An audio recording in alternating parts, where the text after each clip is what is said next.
Bab tahrimil ghadri. Bab pada menyatakan haram memungkiri perjanjian ataupun melanggar perjanjian. Qala Allah Ta'ala, ya ayyuhalladzina amanu awfu bil 'uqud.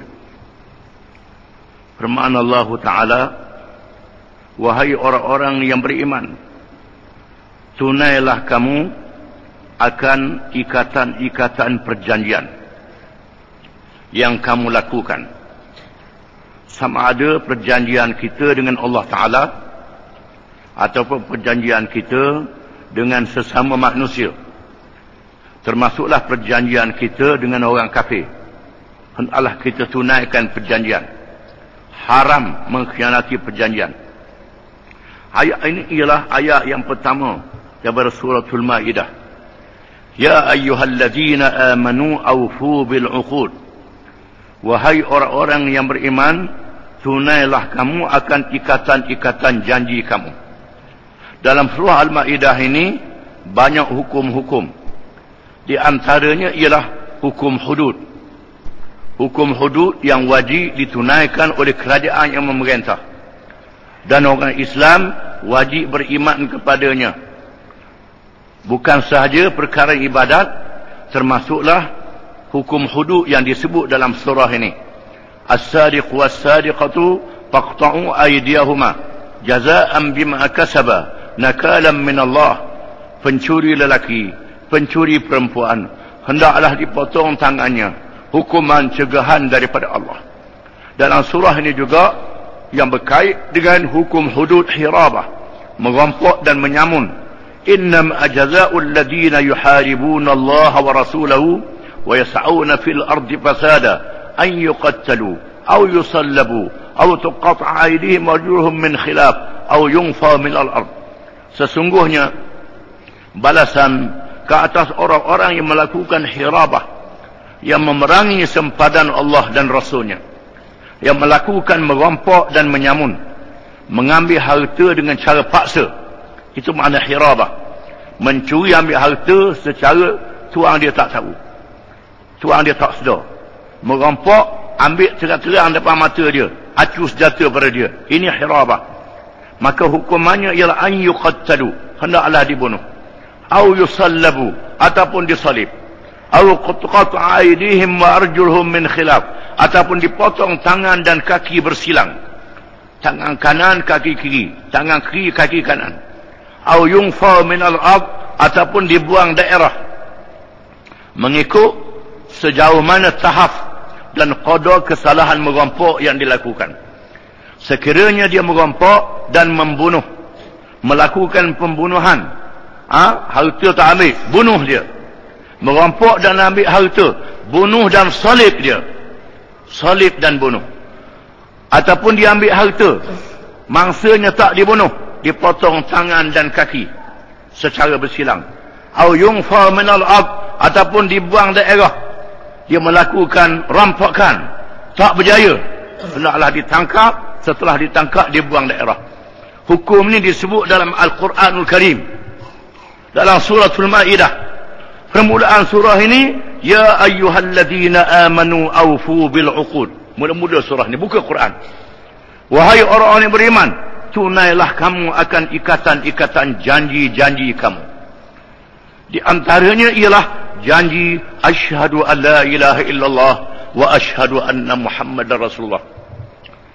Janji kita dengan Allah Subhanahu wa taala bila menjadi orang Islam. Mengucap 2 kalimah syahadah, semayang, piti banyak, pergi Mekah puluh-puluh kali, hukum hudud tak boleh pakai. Jawab dia kafir, murtad. Haji saja je, semayang saja je, tak jadi apa. Kerana dia merungkai ikatan janji 2 kalimah syahadah dengan Allah Subhanahu wa taala. Buka Quran, ayat ini ialah ayat yang pertama dalam surah Al-Maidah. Firman Allah Ta'ala, wa man lam yahkum bima anzalallah fa ulaika humul kafirun. Dan firman Allah Ta'ala, wa man lam yahkum bima anzalallah fa ulaika humuz zalimun. Dan firman Allah Ta'ala, wa man lam yahkum bima anzalallah fa ulaika humul fasiqun. Sesiapa yang tidak berhukum dengan apa yang telah diturunkan oleh Allah, dia menjadi kafir. Dan sesiapa yang tak hukum apa yang telah diturunkan oleh Allah, dia jadi zalim. Sesiapa yang tidak hukum apa yang telah diturunkan oleh Allah, dia jadi fasik. Kafir, zalim, fasik. 3 perkara boleh berlaku. Sama ada berlaku ketiga-tiga perkara terhadap mereka yang tidak menjalankan undang-undang hudud, ataupun salah satu daripadanya zalim ataupun fasik. Tak lari pada 3 perkara ni kalau tidak menjalankan hukum ini. Ini sangat hebat. Allah Ta'ala memulakan surah Al-Ma'idah dengan ya ayyuhalladzina amanu awfu bil uqud. Wahai orang-orang yang beriman, tunailah kamu ikatan-ikatan janji kamu yang kamu ikat, khususnya dengan Allah dan Nabi Muhammad SAW, dalam ucapan 2 kalimah syahadah, asyhadu an la ilaha illallah wa asyhadu anna Muhammadar Rasulullah. Dan setiap orang yang menjadi ketua negara, yang menjadi pemimpin, dilakukan bai'ah. Dilakukan bai'ah. Dalam bai'ah itu disebut ati'uni ma ata'tullaha wa rasulah. Taat kepada aku selagi aku mentaati Allah dan Rasulnya. Ini ikatan yang sangat kuat. Kita akan baca dalam hadisnya. Kemudian janji kita dengan sesama kita. Kita berjanji berniaga, jual beli, berjanji dalam perjanjian jual beli, tiba-tiba tipu dalam jual beli. Ini melanggar ikatan perjanjian jual beli. Ataupun mengadakan syarikat, buat perjanjian, tiba-tiba tipu dalam syarikat, pecah amanah, tidak menunaikan cara yang betul. Ini termasuk dalam merongkai ikatan-ikatan janji. Termasuklah perjanjian kita dengan orang yang bukan Islam. Orang yang bukan Islam yang menjadi rakyat dalam negara Islam. Sabda Nabi SAW, man adha dhimmiyan faqad adhani. Sesiapa yang menyakiti orang kafir, yang menyakiti orang kafir, yang menjadi rakyat dalam negara Islam, yang mengadakan perjanjian damai dengan orang Islam, dia menyakitinya, maka dia menyakiti aku sendiri, kata Nabi SAW. Menyakiti Nabi SAW walaupun dia seorang yang kafir. Sabda Nabi SAW, al-muslimuna ala syurutihim. Orang Islam bertanggungjawab untuk menunaikan syarat-syarat mereka dengan orang kafir.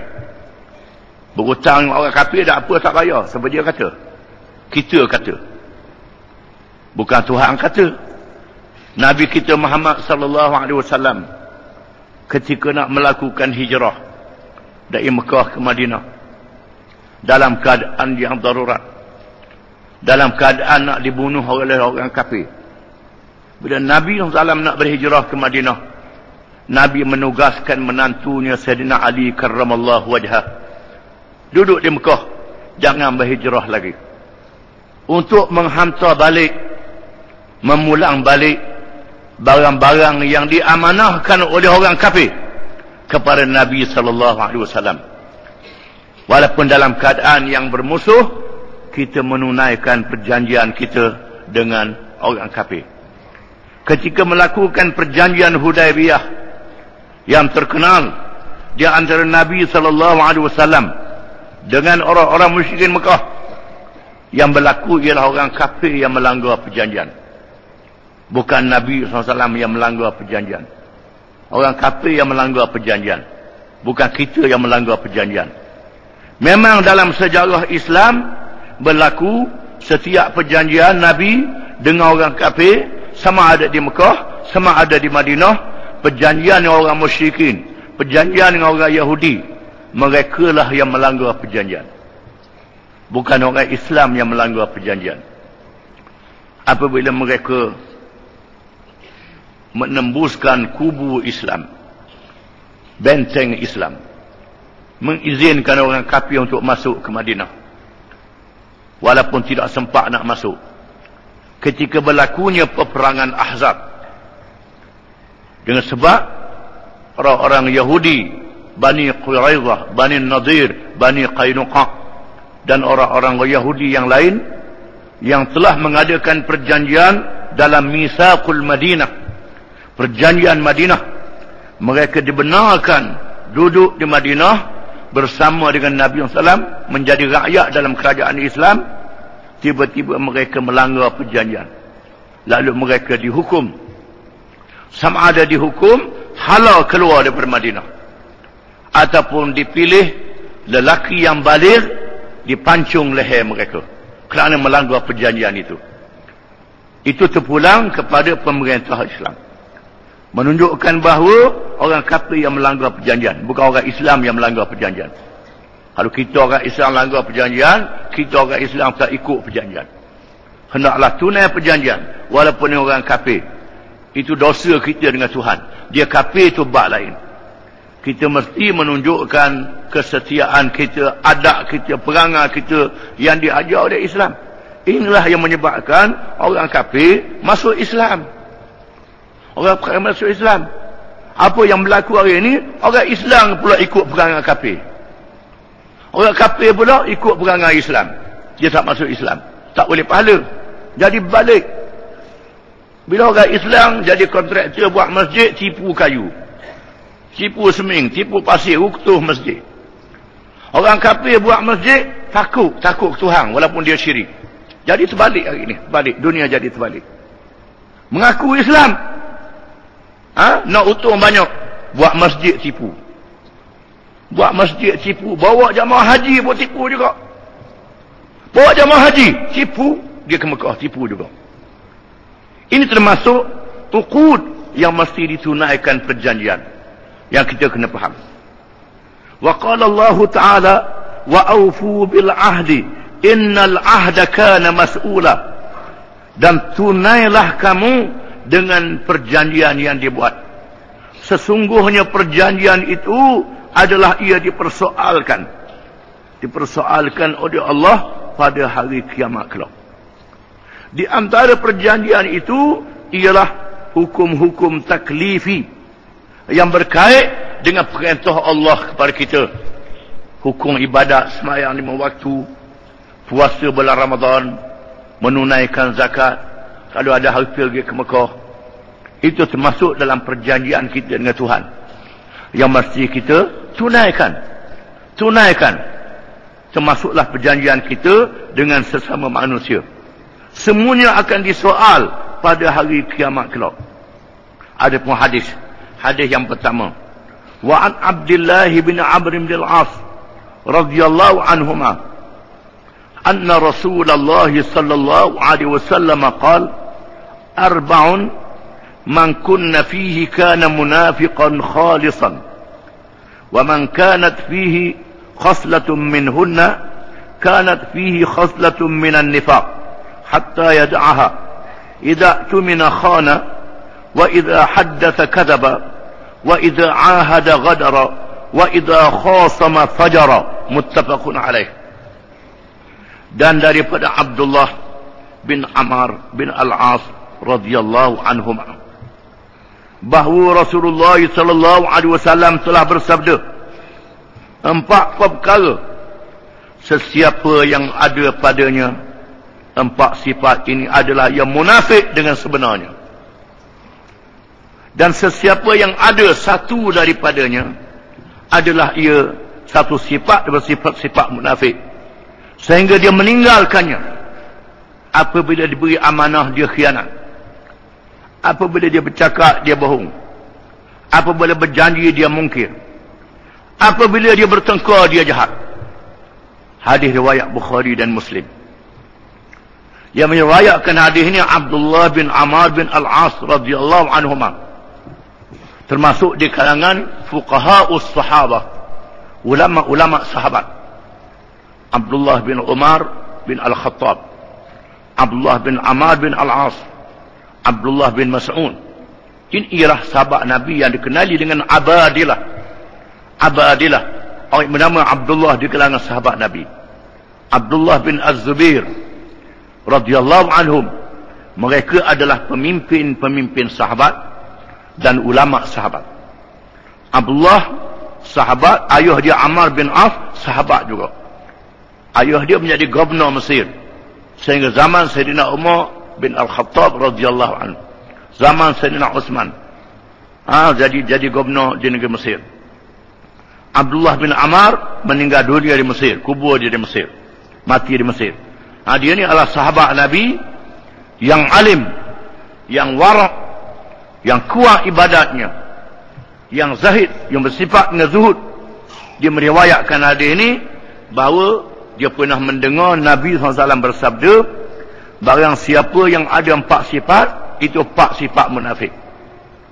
Kalau ada 4, jaga berat dia, itu munafik lah. Kalau ada satu je, satu daripada sifat munafik, sehingga dia meninggalkan sifat munafik itu. Hanya perangai munafik. Yang pertama, bila dia beri amanah, dia khianat, mengkhianati amanah. Bila buat perjanjian, dia khianat. Bila beri hutang, minta hutang dengan orang, dah ada niat dalam hati tak mau bayar. Masa nak berhutang tu niat dah tak mau bayar, lepas tu tak bayar pula. Ni masuklah ni, celaka ni. Termasuk dalam mereka yang khianat dengan amanah. Buat perjanjian, nak langgar. Ataupun molek-molek, ikhlas, lepas tu dia langgar perjanjian, supaya aja. Buat perjanjian, apa-apa perjanjian dengan orang, kita mesti tunaikan perjanjian itu. Kecuali orang tu melanggar perjanjian, maka kita hukum mengikut cara yang patut dengan dia. Yang kedua, bila bercakap bohong. Bercakap tak betul. Kecuali yang diizinkan oleh syarak, kerana nak mengeluarkan musuh, nak mendamaikan orang. Ini diizinkan kerana nak mendamaikan. Ini tak ada apa-apa, perangai dia bohong, perangai dia cakap pelawak. Ini perangai munafik. Bila berjanji, mungkir janji. Yang tadi dia beri amanah, dia khianat. Hak yang pertama beri amanah, dia khianat. Bila cakap bohong, bila berjanji, dia mungkir janji. Berjanji nak buat lain pula. Kalau buat lebih baik, tak apa. Bila bertengkar, dia jahat. Bila bertengkar, berbahas, nak pergi menang dia walaupun dia salah. Dia tak mengaku salah. Ini ialah orang yang sangat jahat. Nabi pun, kalau sahabat dia betul dalam beberapa perkara, Nabi ikut sahabat dia. Dan sahabat tanya, adakah wahyu daripada Allah? Kalau wahyu daripada Allah, maka Nabi terima, sahabat pun terima. Kalau itu perkara dunia yang tak berkait dengan wahyu daripada Allah, maka Nabi menerima pandangan sahabat-sahabat dia. Begitu juga para sahabat radhiyallahu anhum, dia mempunyai pandangan yang lain dengan orang lain. Kalau dia tengok pandangan tu betul, dia ikut yang betul. Jangan kita tengok pandangan orang lain betul, nak betul hak kita juga. Itu termasuk dalam perangai munafik. Bila bertengkar, dia jahat dalam pertengkaran dia. Itu 4 perkara. Salah satu daripadanya ialah bila berjanji, dia khianat terhadap perjanjian. Hadis yang kedua, wa 'an ibn Mas'ud wa ibn Umar wa Anas radhiyallahu anhum qalu qala an-nabiy sallallahu alaihi wasallam likulli ghadirin liwa'un yawm al-qiyamah yuqalu hadhihi ghadratu fulan, muttafaqun alaih. Dan daripada Ibn Mas'ud, Ibn Umar, Anas radhiyallahu anhum, kata mereka telah bersabda oleh Nabi sallallahu alaihi wasallam, setiap orang yang mengkhianati perjanjian ada bendera pada hari kiamat kelak. Dikatakan ini bendera sianu yang menipu, yang khianat perjanjian. Hadis riwayat Bukhari dan Muslim. Menunjukkan bahawa di hari kiamat kelak Tuhan letak bendera, takut orang tak nampak. Letak bendera kepada orang yang melanggar perjanjian, yang khianat terhadap perjanjian. Tuhan buat bendera, bukan lekat di baju, lekat bendera dari jauh nampak dah. Orang tahu bahawa dia ni orang yang mengkhianati perjanjian. supaya dihina pada hari kiamat di tengah khalayak ramai sebelum dia menerima hukuman dalam neraka. Dihina dulu di padang mahsyar. Hadis yang ketiga,